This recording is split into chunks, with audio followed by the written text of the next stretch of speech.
Cook and food থেকে সবাইকে স্বাগত জানাচ্ছি। আশা করি যে যেখান থেকে ভিডিওটি দেখছেন সবাই ভালো আছেন ও সুস্থ আছেন। আমার চ্যানেলে নিত্য নতুন রেসিপি পেতে লাইক, কমেন্ট, সাবস্ক্রাইব করে বন্ধু হয়ে পাশে থাকবেন। এখানে আমি নিয়ে নিচ্ছি পেঁয়াজ, টমেটো, লঙ্কা, আলু সব কিছু ধুয়ে পরিষ্কার করে নিয়েছি। এবার আমি কুচি কুচি করে কেটে নেব।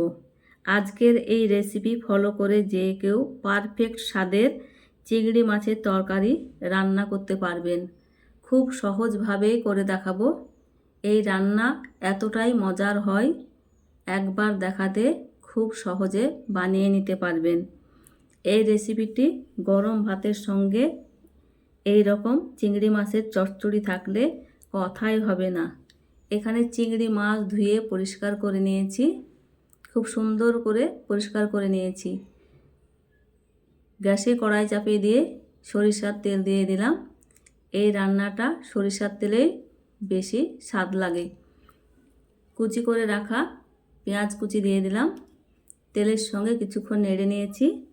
এবার দিয়ে দিচ্ছি কুচি করে কেটে রাখা আলু। আবারও তেলের সঙ্গে কিছুক্ষণ নেড়ে নিচ্ছি।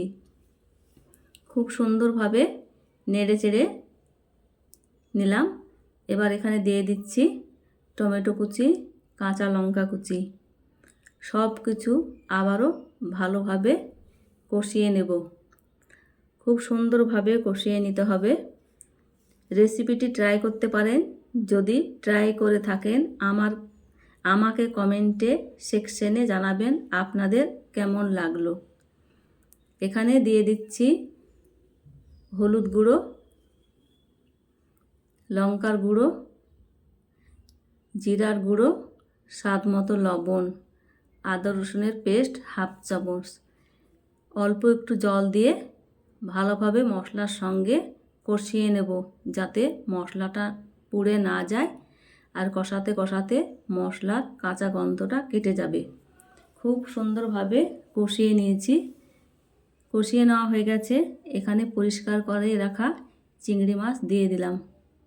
আবারও আলুর সঙ্গে চিংড়ি মাছ 1 মিনিট কষিয়ে নেব।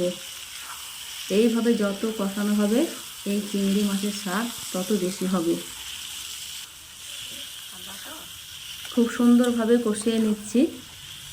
ভিডিওর নোটিফিকেশন পাওয়ার জন্য বেল আইকন প্রেস করে রাখবেন। আমি এবার জল দিয়ে দিলাম রান্না করার জন্য। খুব ভালোভাবে মশলার সঙ্গে নেড়েচেড়ে এইভাবে ঢেকে রান্না করে নেব।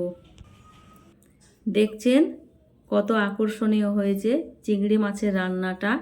এই প্রসেসে যে কোনো ছোট মাছ রান্না করে দেখতে পারেন। কথা দিচ্ছি রান্নাটা অসাধারণ হয়েছে। আরও কী কী রেসিপি চান তাও জানাতে ভুলবেন না। আমার রান্না হয়ে গেছে। এবার আমি ওপরে ধনেপাতা কুচি ছড়িয়ে দিচ্ছি। কালারটা তো দারুণ এসেছে। এবার আমি নামিয়ে নেব। নামিয়ে নিলাম। নামিয়ে একটি বাটিতে তুলে নিচ্ছি। এইভাবে যদি চিংড়ি মাছ রান্না করা হয় গরম ভাত রুটির সঙ্গে খুব সহজেই রান্না করে নেওয়া যায় এবং রুটি পরোটার সঙ্গে গরম ভাতের সঙ্গে তো একদম জমে যাবে। আপনারা একবার এইভাবে ট্রাই করে দেখতে পারেন। লাইক দিয়ে সম্পূর্ণ ভিডিওটি দেখে নেবেন।